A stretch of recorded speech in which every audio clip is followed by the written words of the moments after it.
thanks a lot to give me this opportunity to talk on an issue which is, I think, very important for all of us.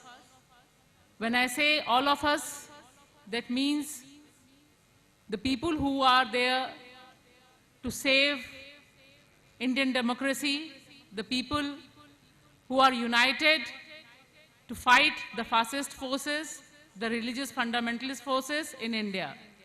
So thanks a lot, and especially to Subair and Munirji to give me an opportunity to come here. I don't speak Malayalam, so I will be communicating with you in English and hope I am able to communicate the feelings which are just blowing across in the mind, and I think everybody who is sitting here, they all have a troubled present and they are worried about their future. That's why we all are sitting here, because we are concerned that the country, the way it is going, it's a very dangerous sign.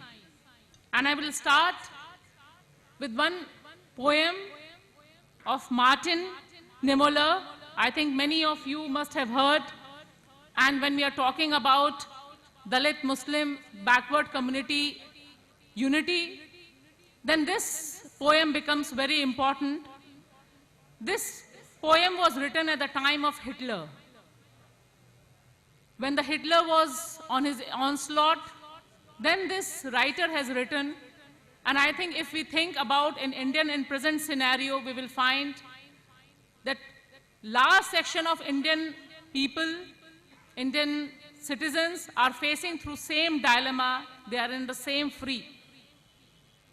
The poem says, first they came for socialist, and I didn't speak out because I was not a socialist. Then they came for trade unionist. I didn't speak out because I was not a trade unionist.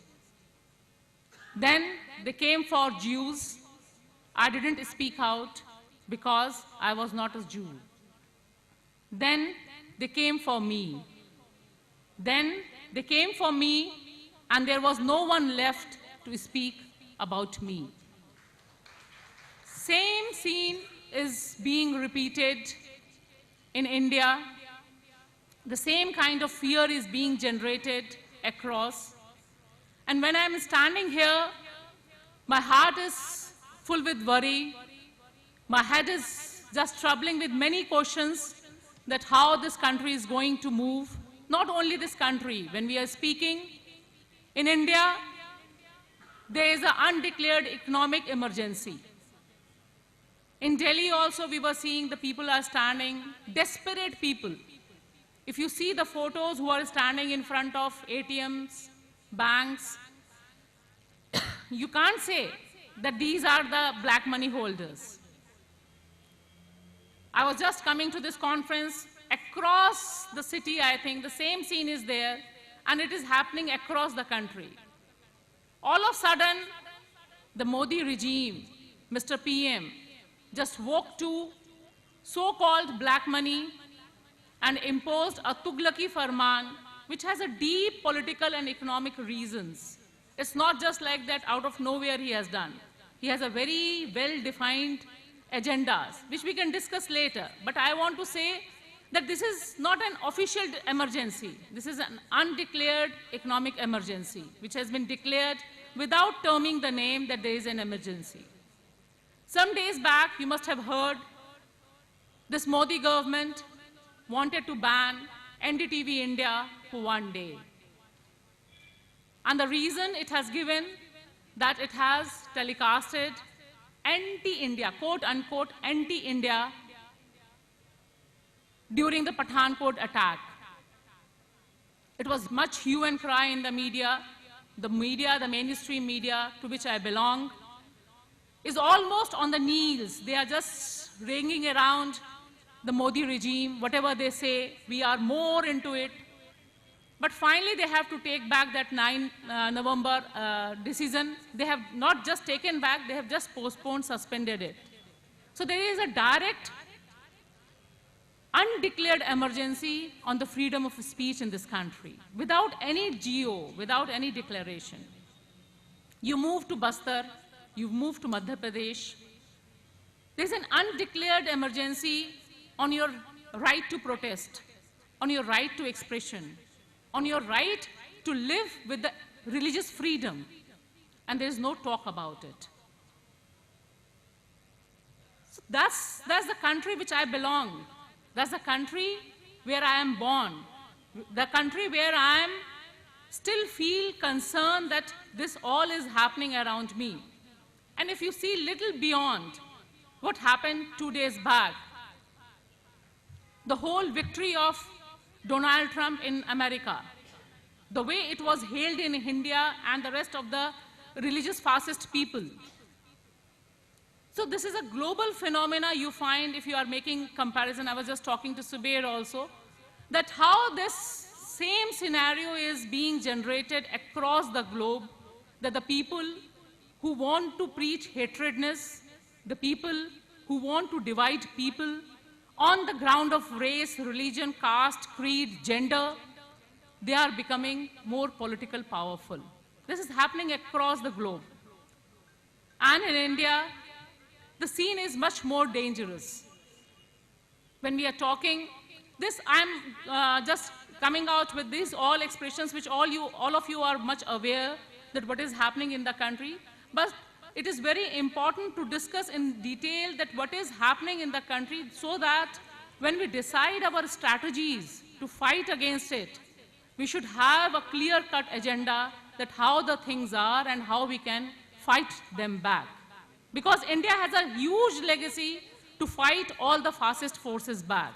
When there was an emergency, then also India has fought back, and now also we are fighting them back. At the same time, the question comes that finally, whether it is so bad that we can't fight, what are the points when we are discussing today Dalit, Muslim, and Backward People Alliance? Whether all these sections can come together. When we talk of Kerala, in Kerala, majority of the Muslims, as told to me, and I have noticed also there is a huge political movement among the Muslims as a Kerala Muslim League, which has a huge contribution across the state in revolving across the community for the reforms. It has a huge history of bringing girls to the education. It has been very vocal about women empowerment from within the community.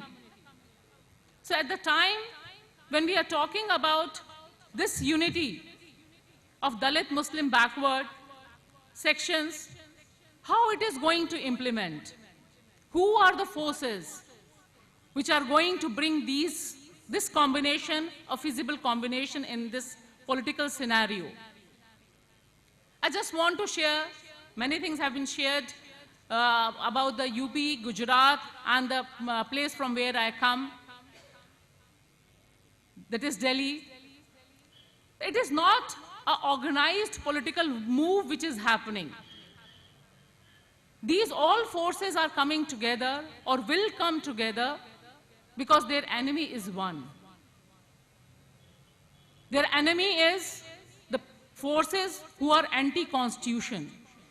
Nowadays, we are remembering Baba Sahab Ambedkar in much more grand way, which has not been happening 2 days before. Decades before, if you remember, there was very less said across the state, across the country about Baba Sahab Bhimrao Ambedkar. All of a sudden, you will find that Hyderabad is boiling on the Baba Sahab Ambedkar. JNU is boiling with the slogans of Jai Bhim. Why at all? The Muslims are also joining. Minority is also joining. OBCs are also joining. Why? Whether this is a natural unity. What I find from my analysis, that all these forces who are coming together, basically, they are safe under the Constitution. And their coming together is to save the Constitution. If the Constitution is not there, the rights of the minorities are under threat. If the Constitution is not there, the right to dignity of Dalits are under threat. If constitution is not there, the right to liberty of women folk is under threat. If constitution is not there, then the whole concept of the reservation and upliftment of the other backward community is nowhere. So on one side, we will find that there are Brahminical, Manuvadi forces, fascist forces, which is led by BJP, whose leader is Mr. Modi, who are continuously doing a kind of onslaught on the constitution, on the kind of right and liberty which we have gained throughout our history of independence and much before. So it's very natural that when there is an attack on the constitution, then the forces who are feeling safe under the constitution, they have to join hands. And I think this exercise which is being done today, and it has a little history also of bringing Dalit Muslims and backward, is under that constitutional framework. This unity is to save the constitution, which is happening across the country in different forms. So how we can formulate it? That's another question I think we need to address when we are having a conference like this. That's very important. And another important point which I find is the cultural fascism. Cultural fascism has taken a very dangerous shape in India in last 2.5 years. It is not there that it was not there before. What Mr. Munir was telling, the whole cow nation, Gau Mata, the whole irrationality around the beef, the whole irrationality around one community.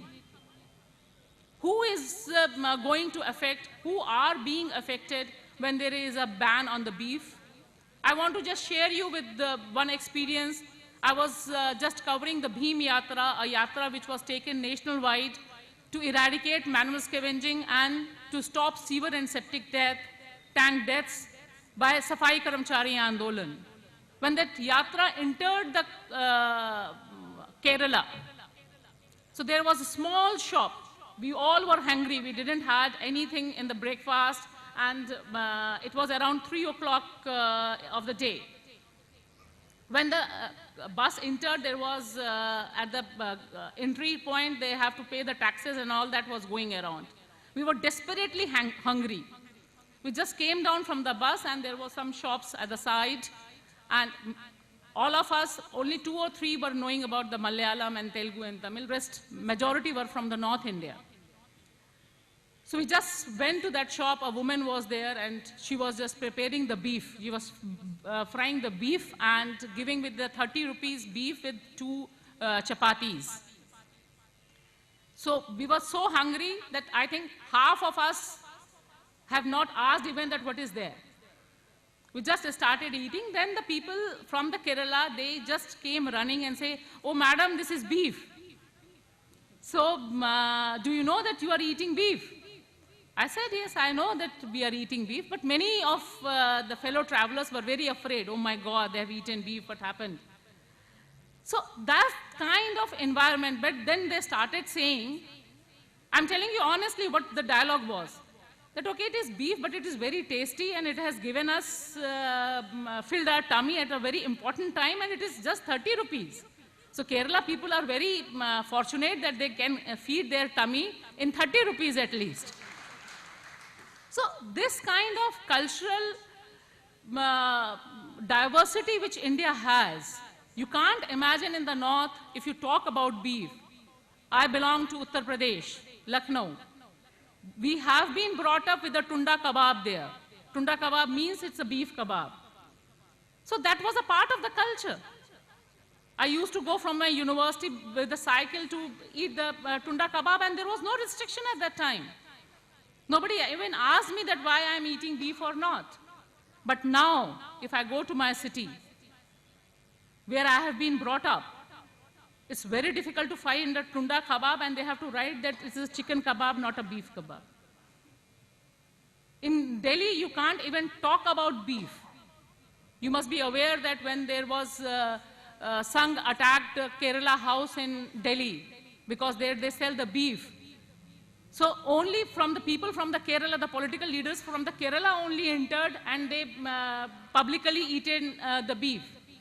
So why I'm raising this question that this is a part of life of Indian culture. Indian culture is just not cow. It may be for some people, but it's not for the majority. So when there is a cow which becomes all of a sudden a holy cow, a Rashtra Mata, who are people who are being affected?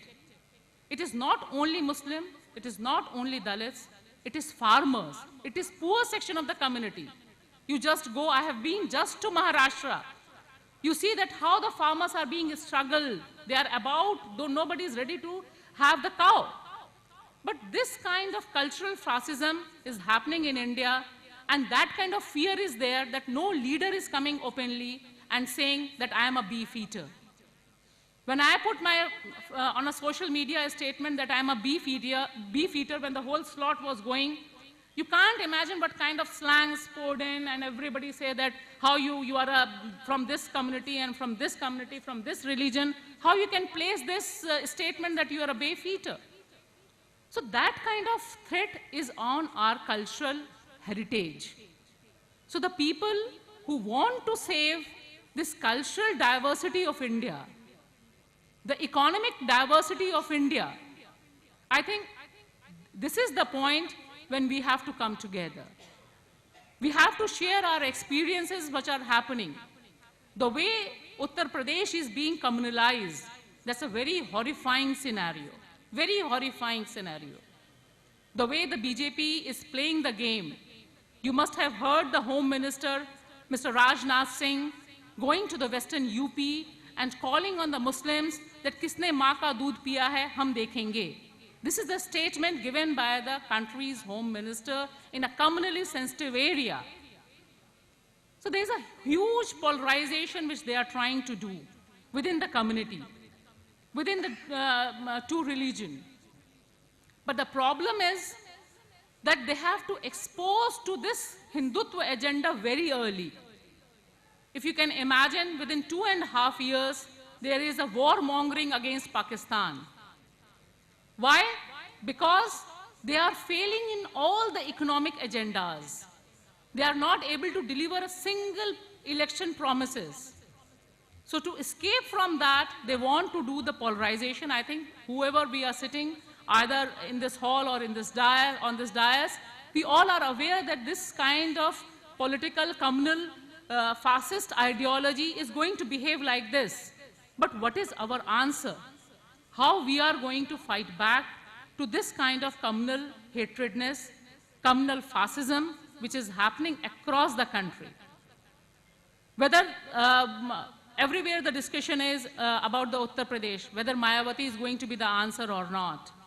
So you see that how the politics is moving around, that the politics is moving around, that finally you have to find within the mainstream arena, that who is going to save the minority, the Dalits.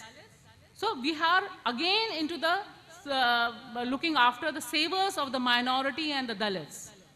So at this juncture, when there is such a direct threat and the crisis to our whole secular fabric of the country, so we have to think that whether we can polarize, we can also bring together the whole notion of democracy in a very vibrant way or not. And my last deliberation to you, that when we are talking about an alternative, when we are talking that we have to fight these fascist forces because we are not left with any choice. Now we are just standing like this. There's no place to run behind. So you have to fight back. You have to give the answers. What will be the role of half of the world? How the women are placed in this whole movement? How the issue of the gender is being placed in this movement? When we are talking about Dalit, whether we are concerned about Dalit women or not, their rights, their liberty, the kind of attacks are happening on Dalit women, whether we are concerned about that or not.